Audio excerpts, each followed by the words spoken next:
Hello everyone, this is Sherwin here from TechOS, and today I've got my recap of WWDC. So this was Apple's annual Worldwide Developers Conference, and this year was slightly different. Usually for the past couple of years they've been releasing just software, or sort of previewing it.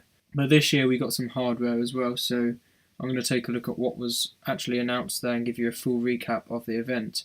So I'm just going to slide over here to the website, which will give all the details. Usually I'd go through this in the order that they were announced, but seeming as there's so much to go through, I'm just going to just do it in the order I come across them on the website. So firstly, we've got this iPad Pro. So this is a new 10.5-inch iPad Pro. So if I just click into that, and yes, as I said, it's a 10.5-inch iPad Pro, and it fits in the same form factor as the 9.7-inch iPad Pro that we saw introduced at the beginning of last year. Now, I'm not sure whether this is, I think this might actually be replacing the 9.7-inch iPad Pro, because I haven't actually seen it anywhere on the website, available to buy. So I think this has completely replaced that. So now you've just got that new iPad that they launched earlier on in the spring, and now we've got this 10.5-inch iPad Pro, and then you obviously have the 12.9-inch one. 12.9-inch got an update as well, got a better camera, and I think that's pretty much it, but that's something there. So as you can see, 10.5, the world's most advanced display, which is to come up to that later, more powerful than most PC laptops, and then iOS 11, which we're going to talk about in a minute. That's a whole massive topic in this video. So this is got a brand new advanced Retina display. What it does is it's actually got a 20% larger display than the 9.7-inch model. It's got a 10.5-inch display, and you can see how it compares in terms of resolution and size to the 12.9-inch iPad Pro. But the big story here is a 120 Hz refresh rate. So what this allows you to do is have really smooth content on the screen. So probably something you don't really notice very often, but when you're scrolling, it isn't perfectly smooth. It's but this basically means that twice the refresh rate, so it means that it's going to look really smooth. You've got the standard usual stuff that they've increased the brightness, they've got a wider P3 color gamut, and this is iOS 11 stuff, so I'll just quickly scroll past that. You've got performance they're talking about, and this is the first iPad to have the A10X Fusion chip. So same one that's got in the iPhone, obviously it's got X bolted onto the end of it for the high-end graphics. This is a 6-core chip, and it has 3 low power cores, 3 high power cores. So I guess the same 10-hour battery life, because obviously it can use those low power ones for low powered tasks. And we've also got updates to the Apple Pencil. Now, not actually the pencil itself, it's the exact same Apple Pencil. However, because of this increased refresh rate, it is much more fluid, and what they've managed to do because of that is reduce the latency down to, I think it was 20 milliseconds they spoke about. And obviously it's great for your note taking and all that other stuff, your drawing apps. And you've got inline drawing and notes. Again, this is all iOS 11 stuff. I'll talk about that after, and then you've just got a bit about iOS 11 down here. I'll just skip past all of this. The power of the iPad times 1.3 million, so it just basically 1.3 million is the multiplier of how fast we've got since the original iPad back in 2010, and just going on about how it's same body of the 9.7-inch, but it's obviously much more powerful. And we've got the new cameras on the rear shooter, so you've got that, and you can see actually just looking at it, it looks the bezels are very small, and that's just because they've squeezed a 10.5-inch display in the 9.7-inch iPad form factor. So it just talks about iCloud, and then we've got a few new accessories, so I'm just going to brush over this, I won't go into it in detail. And also they've increased the storage, so you can now get up to, it starts at 64 gigabytes, and now you can get up to 512 gigabytes. So definitely to be used as a pro device, and you'll see that later when we talk about iOS 11. See some changes being made there. Moving on, we've got iOS 11. I'll keep that till last. Firstly, I'm going to finish talking about the hardware, so I'll talk about the Mac. So first of all, let's talk about the iMac. So basically what they've done is they've added some basic spec upgrades. So they've given it faster performance. So they've increased the standard specs that you get, so you get more for your money. And you can now get up to a 3 terabyte Fusion drive, which I think you could have before, but I think it's faster SSDs, so you can experience the speed there. And they've been going on about how you've got virtual reality support on new Macs. So they've actually got this new technology called Metal 2, which I think I'll talk about later, but it's basically a build on Metal, which was their graphics acceleration pack, which they had previously in macOS, and they've now enabled it to be used with VR, so you can now edit in Final Cut Pro. You can now have support for editing VR content, so that's interesting to see. It's obviously got a brilliant Retina display. They've made it brighter like they did on the iPad, and so you see 43% brighter than the previous model, which is quite a lot when you think about it. And then they've added Thunderbolt 3 to the back. So what they've done is on these iMacs, they've just replaced the two Thunderbolt 2 ports that they were, and they've just put Thunderbolt 3, which takes the USB-C form factor. And they've now got 10GB Ethernet, but I'm not sure how many people would use that. And nowadays, most people tend to use Wi-Fi. And yeah, so that's basically it. It's just going over. Obviously, most of this is unchanged. They have got a new Apple wireless keyboard with a numerical pad. So previously, you could only get, if you wanted a numeric pad, you needed to get a wired option. Now they've got a wireless option of that, so that's nice to have. And then it goes on about macOS. And yeah, so they've reduced the prices, so you can get more for your money. I think they just gave it a tiny bit of, they gave it faster RAM and SSDs, I think. But yeah, the MacBook Pro, I don't think it's actually going to show much about the upgrades made yesterday, but I'll go through them with you. So they've got 50% faster SSDs, and they've got the 15-inch, I believe, has more standard video memory, and they've got faster graphics as standard. And they cut the price of the baseline 13-inch without the touch bar. So the baseline 13-inch MacBook Pro is now the same price as the high-end 12-inch MacBook, if that makes sense. So you're getting more for your money on the MacBook Pros. Next up, I'm going to talk about the iMac Pro, which was kind of like a surprise announcement. They gave a sneak peek, so this isn't available to buy yet. So if you go up here, it says notify me, because it's just going to notify you when it's available. It's not available yet. They said it will be available in December, I believe, so have to wait around till then. But they did announce the pricing though, so I think I'll go over that in a minute. But one thing you'll notice is this is a space grey iMac. Some people might call it the MKBHD edition iMac. So yeah, it's a space grey iMac. It's only available in space grey. You don't get different colours like with the MacBook Pro. But one of the main things with this is 18-core computer. So this is, I think it may be sort of like a Mac Pro replacement, because Apple said they're not out of the Pro market yet. But then they also said we're not out of the display market yet. So I think what this is in my opinion at the moment, obviously we have to wait and see how everything pans out, but I think this is probably a replacement for the Mac Pro. And they did compare it actually to Mac Pro, so I think this may be a replacement. But the specs on this are amazing. You start at an 8-core. The previous Mac Pro started at, I think, 6-core, so it goes all the way up to 18-core, obviously useful for pro tasks. Turbo boost up to 4.5 GHz and up to 42 megabytes of cache. Again, this is designed for this whole VR, idea Apple have got. We've got the Radeon Pro Vega graphics, so they're sticking with the AMD graphics, haven't gone back to NVIDIA like some people were hoping. But we've got 11 teraflops of single precision, 22 teraflops half precision, 8 GB or 16 GB bandwidth memory, and 400 GB per second memory bandwidth. So they've also got up to 128 GB of RAM, which I found amazing. I don't know why you need 128 GB of RAM, but I guess it's there for those people who want it, and it makes it more future-proof. And it is obviously fast, 2666 MHz DDR4 ECC RAM, and you can get up to a 4 TB SSD. The previous one I think went up to 3, I believe, or 2. So you got up to 4 TB SSD, and obviously it's much faster, 3 GB per second throughput.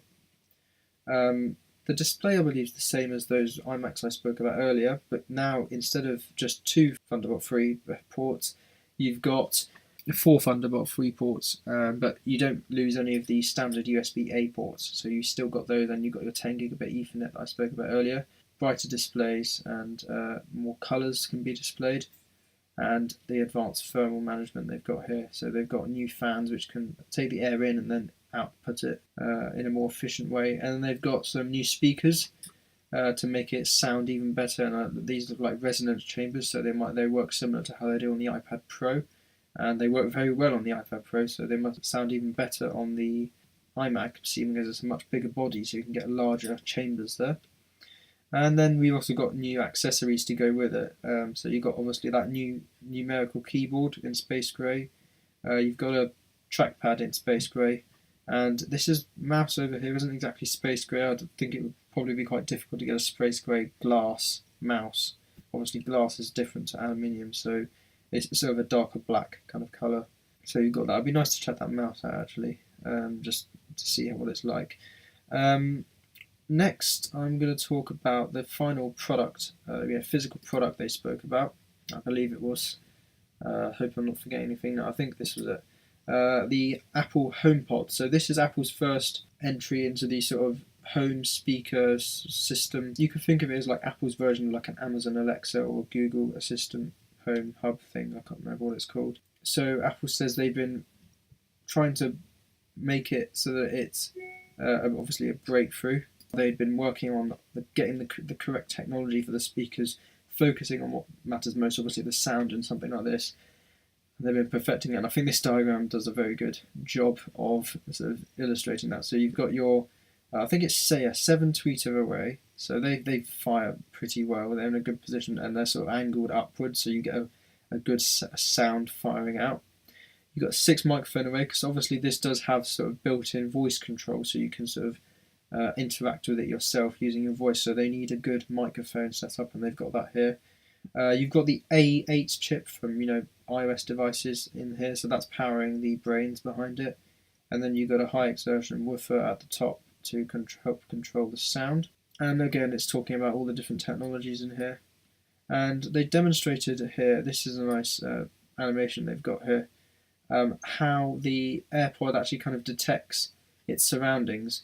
So it kind of knows there's a wall over here, and so it will fire less sound out there, and it will fire it more towards here, so it can focus on where it needs to be. So where you are, obviously if there's a wall around there, you're not going to be standing there trying to listen to your music. AirPlay 2 is an interesting feature. So Apple have launched AirPlay 2, and what it allows you to do is output to multiple devices. So again, goes to show how you don't need extra hardware to make more functionality. So this will work, this HomePod works with it, and it works with iOS devices, of course, via AirPlay to connect. And obviously they really pushed out how it works with Apple Music. Obviously it's Apple, so they can integrate everything well. So they went on about how this integrates with Apple Music, so you can ask Siri to play any song that you want, and Siri will automatically go and get those songs from Apple Music. And you've got this sort of interesting touch kind of thing on the top. People were expecting it to have a screen after something which Eddie Q said would happen, but obviously it's not a full screen. It's kind of like a frosted thing which has Siri waveforms on it, so it's got an LED waveform that animates with your as you're speaking, and you can touch it as well for kind of interaction that way.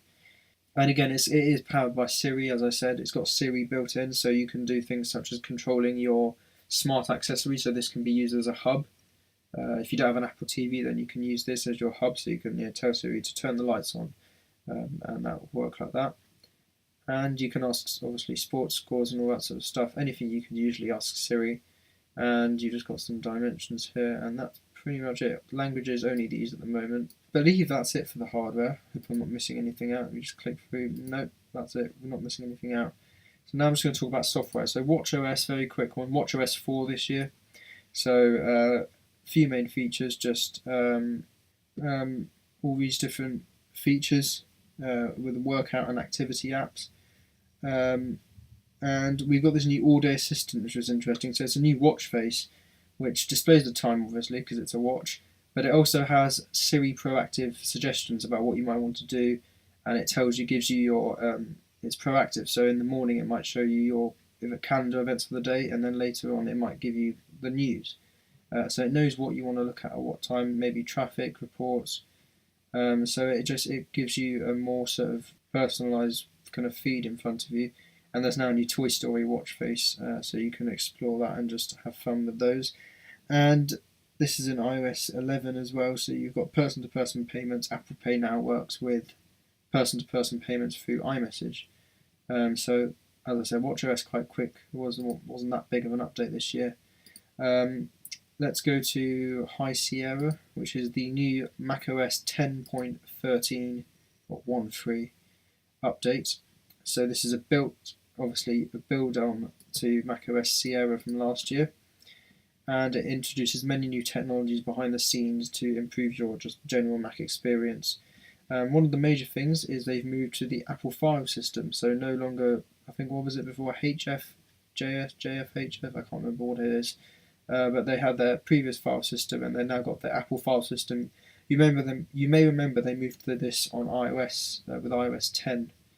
So this is now coming to the Mac, so it should bring a higher level of security and more responsive experience. HEVC is a new standard for video, and it's also known as H.265, so many of you are used to H.264.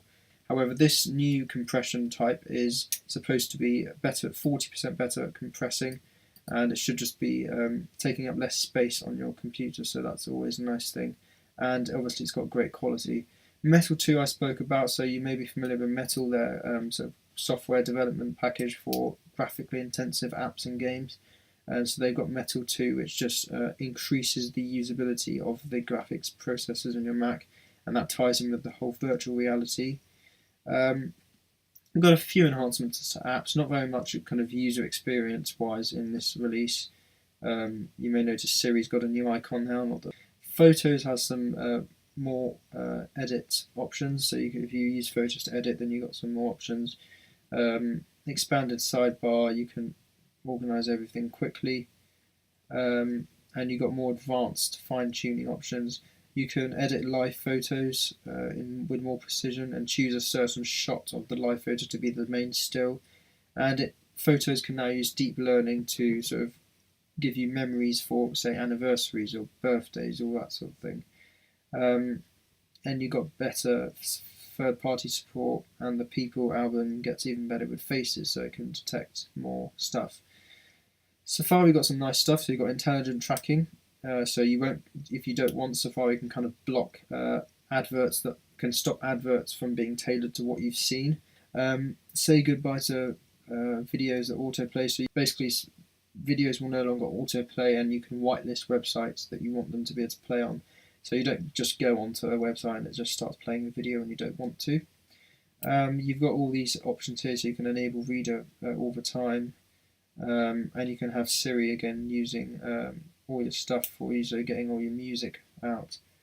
You got enhancements to Spotlight search, extended search results, so that's always nice. And in FaceTime, you can sort of take a capture whilst you're on the video call, and it'll save that as a live photo, which is a nice touch. Notes, you can add tables, and iCloud storage plans. They've got rid of the 1 terabyte option, and they've got 2 terabytes, and I think they've reduced the price of it as well, so that's great. And you can get the beta software program. And finally, the one everyone's been waiting for, the one I've been waiting for, iOS 11. I'm really happy with this release. It's amazing, especially for iPad users. What's happened with the iPad is there's now a new Files app, so this allows you to get sort of deeper access to the file system than you would have been able to do before. So Apple is sort of opening it up, so you can have a new file system. You can access stuff on the iPad and as well as other locations, so iCloud, Dropbox, Google Drive, that sort of thing. You got a new dock, which allows you to pin apps at the bottom. Now I'm looking at my iPad now with this feature switched on and everything, and I've got about, I'm not going to count them exactly, but at least 10 apps in here in my dock, and it looks like on macOS, so you just got all your apps and you tap on one and it opens, just like on the Mac, and you can access your dock from anywhere just by sliding up, sort of flicking up from the bottom, and that's just a great way to have all your, just like I did there on my Mac. You saw it there, the animation, so you can drag apps from the dock into split view.